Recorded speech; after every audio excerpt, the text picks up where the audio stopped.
Existe um momento na história da tecnologia em que as regras do jogo mudam completamente. Um momento em que uma empresa inteira precisa fazer uma escolha, desistir ou reinventar-se do zero.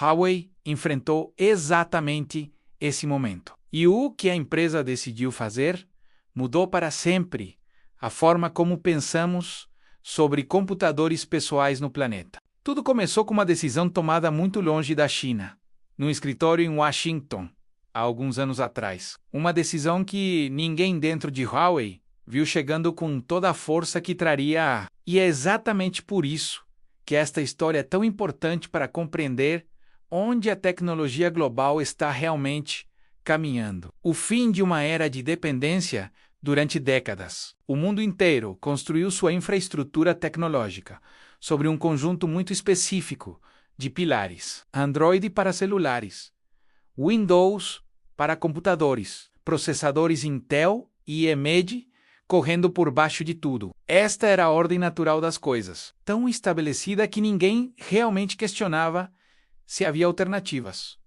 Huawei não questionava também. A empresa era uma das maiores fabricantes de telefones do mundo. Seus aparelhos eram rápidos, confiáveis e vendiam aos milhões em dezenas de países. Tudo parecia sob controle. Até que não estava mais quando as restrições comerciais americanas começaram a apertar. Pareceu um problema temporário no início. Um contratempo que poderia ser resolvido através de negociações diplomáticas ou simplesmente esperando a situação melhorar. Mas à medida que os meses passavam, ficou claro que isso era diferente. Isso era estrutural. Google cortou o acesso de Huawei ao serviço que alimenta literalmente cada aplicativo que você usa num telefone Android.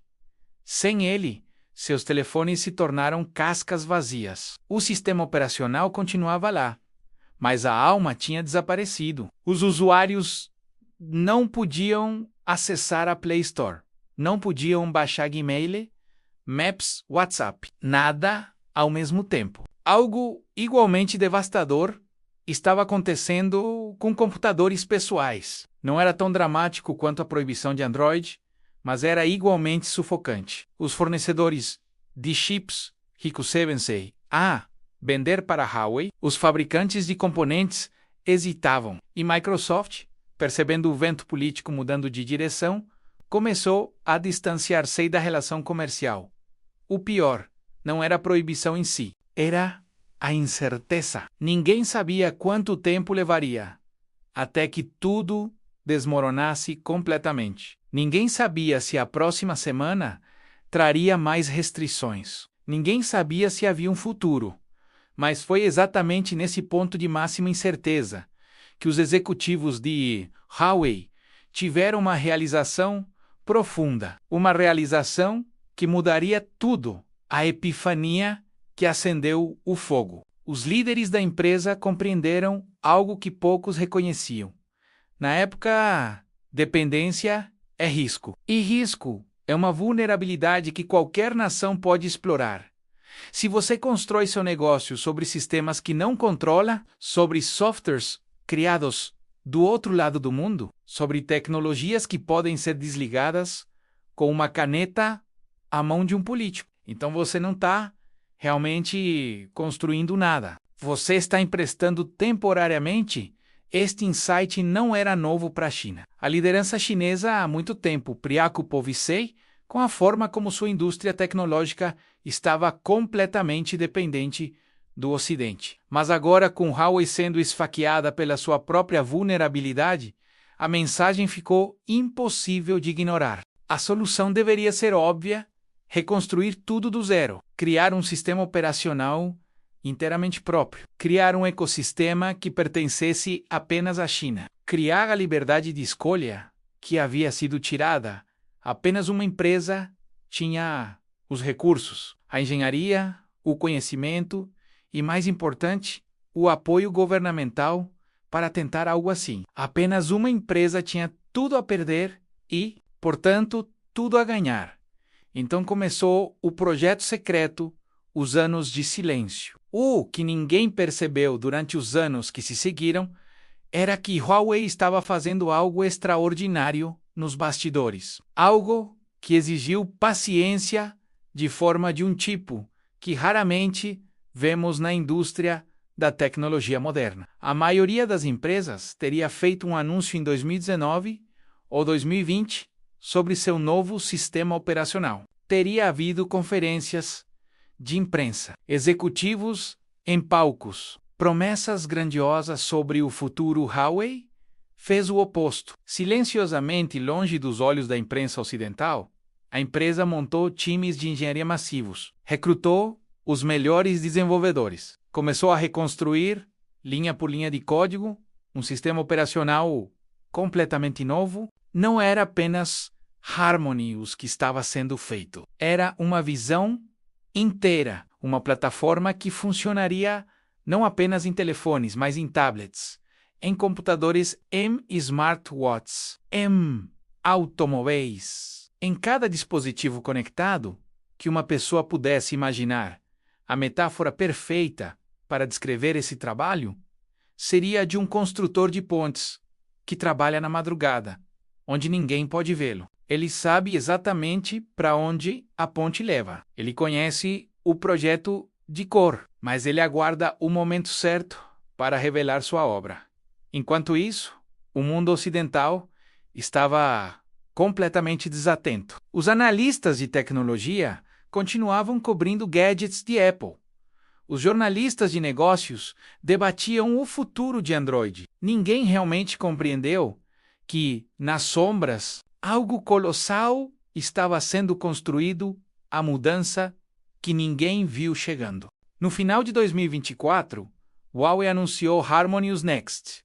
Esta era a versão que importava. Esta era a versão que havia levado 5 anos para ser construída. Esta era a versão que não possuía uma única linha de código, que não fosse controlada e criada pela própria Huawei. Pela primeira vez, um smartphone chinês podia funcionar completamente independente de qualquer tecnologia ocidental, completamente impermeável a qualquer boicote, completamente seguro contra qualquer corte de relacionamento. Mas aqui é onde a história toma uma curva que a maioria das análises econômicas completamente ignora. Huawei não parou em telefones. Os computadores pessoais, como campo de batalha Windows, não foi construído em um ano. Levou décadas. A Microsoft começou em 1985 e passou 20, 30, 40 anos construindo um ecossistema tão profundo e tão interligado na vida das pessoas que a ideia de um computador sem Windows começou a parecer impossível. Bancos construíram seus sistemas sobre Windows. Hospitais dependem de software Windows há 20 anos. Escolas treinaram professores em Windows. Governos arquivam documentos em formatos Windows. A tecnologia não é apenas um programa, é a fundação de tudo que funciona numa sociedade moderna. Isso torna qualquer desafio a Windows extraordinariamente difícil. Não é o suficiente construir um sistema operacional melhor. Você precisa reconstruir toda uma civilização de software, conhecimento, treinamento e confiança. Mas o Huawei estava pronto para exatamente esse desafio, porque havia algo acontecendo em China naquele exato momento que criou uma oportunidade perfeita, uma oportunidade que parecia quase desenhada pelo destino, o gatilho do upgrade forçado. Windows 10 estava chegando ao fim de sua vida útil. Isso significava que cidades, províncias, bancos, estatais, hospitais, escritórios governamentais e infraestruturas críticas por toda a China enfrentavam uma decisão: renovar suas licenças, Microsoft, ou mudar para algo diferente. Esse é o tipo de momento que não vem com frequência. Um momento em que mudança não é apenas possível, mas necessária. Um momento em que o custo de não mudar é tão alto que a resistência ao novo diminui dramaticamente.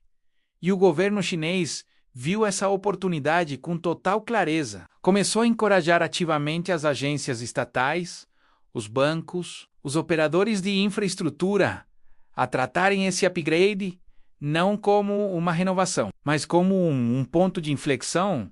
A mensagem era simples e poderosa. Por que renovar com uma empresa americana quando podemos construir nossa própria soberania tecnológica? A estratégia da paciência calculada Huawei não está tentando substituir o Windows no mundo inteiro. Isso seria impossível. Os Estados Unidos protegem seu mercado. A Europa não abandonaria Windows pela noite. O Japão, a Coreia do Sul, todos esses mercados ocidentais estão profundamente enraizados em tecnologia americana. Mas China é diferente. China é o maior mercado de computadores pessoais do planeta. 1 bilhão de pessoas. Uma população maior que toda a Europa. Se você consegue ganhar a lealdade da China inteira, você tem uma base de usuários tão gigantesca que pode sustentar um ecossistema inteiro de software. É aqui que você constrói seus aplicativos. Aqui que você treina seus desenvolvedores. Aqui que você constrói a confiança empresarial. Aqui que você cria a experiência que pode eventualmente começar a se expandir para além das fronteiras. O plano é extraordinariamente ambicioso, mas também extraordinariamente realista. Huawei não precisa ganhar o mundo, precisa ganhar um país. O país? Certo, a expansão silenciosa além das fronteiras. Mas eis o que torna essa história tão preocupante para as empresas ocidentais de tecnologia. Huawei não está apenas vendendo em China, está ativamente vendendo HarmonyOS para Sudeste Asiático, Médio Oriente, partes da África, América Latina. Essas são regiões onde Huawei já tinha presença há anos, lugares onde as redes de telefonia de Huawei já funcionavam, lugares onde os governos já confiavam em Huawei para infraestrutura crítica. E há um padrão histórico claro aqui que poucas pessoas reconhecem. Quem constrói a rede geralmente acaba controlando o que roda sobre ela. A confiança estabelecida nas redes de telefonia de Huawei torna a transição para sistemas operacionais Huawei muito menos assustadora. É como dizer: já sabemos que vocês entregam, já sabemos que vocês sabem o que está fazendo. Por que não deixamos vocês também cuidarem dos computadores? A lição que o mundo aprendeu, o que torna essa história tão extraordinária, é que ela não é realmente sobre Huawei. É sobre a mensagem que Huawei enviou ao resto do mundo. A mensagem é possível. É possível construir um sistema operacional do zero que compete com Windows. É possível reconstruir um ecossistema inteiro. É possível conquistar a independência tecnológica mesmo sob restrições comerciais extremas. Essa mensagem agora está sendo ouvida por dezenas de governos em todo o planeta. Governos que há anos se preocupam com sua própria dependência tecnológica. Governos que viram o que aconteceu com Huawei e pensaram: precisamos dessa alternativa também se Vietnã conseguisse seu próprio sistema operacional. Estaria tão vulnerável se Brasil tivesse sua própria plataforma. Poderia ser cortado tão facilmente se Irã possuísse sua tecnologia. Poderia sofrer sanções de software uma vez que uma solução existe. Uma vez que a prova de conceito está estabelecida, a tendência natural é expansão, não por imposição, mas por necessidade, por segurança, por libertação, o tabuleiro de xadrez global. O que Microsoft precisa compreender agora é que a ameaça não é que HarmonyOS vá substituir o Windows em todo o mundo. Provavelmente nunca fará. A ameaça é muito mais sutil e muito mais perigosa. A ameaça é que existe agora uma alternativa demonstrada. Uma alternativa que foi testada e que funciona. Uma alternativa que oferece segurança, soberania e liberdade de escolha que o Windows nunca pôde oferecer. Porque o Windows sempre depende de aprovação americana. Alguns países escolherão ir nessa direção, outros não. Mas a simples existência dessa escolha muda tudo. Muda o poder de negociação de Microsoft. Muda a forma como as nações pensam sobre dependência tecnológica. Muda o futuro da computação pessoal para gerações. E tudo começou não com um anúncio grandioso, mas com uma empresa chinesa silenciosamente reconstruindo o mundo. Da forma como a conhecemos, a vitória não é ainda, mas já é iminente harmonia. Os ainda não conquistou seu reinado. Windows ainda funciona na maioria dos computadores do planeta, mas as engrenagens estão em movimento. Os planos estão em execução. E pela primeira vez em 40 anos, o monopolista tem razão para estar genuinamente preocupado, porque o que Huawei provou é que a impossibilidade do passado é apenas a engenharia do futuro, que restrições podem se tornar oportunidades, que crises podem se tornar blueprints e que quando uma nação decide reconstruir seu próprio destino tecnológico, não há limite para o que pode ser alcançado. Windows GE não vai desaparecer, mas seu reinado como força incontestável acaba de ser seriamente contestado. E essa contestação está apenas começando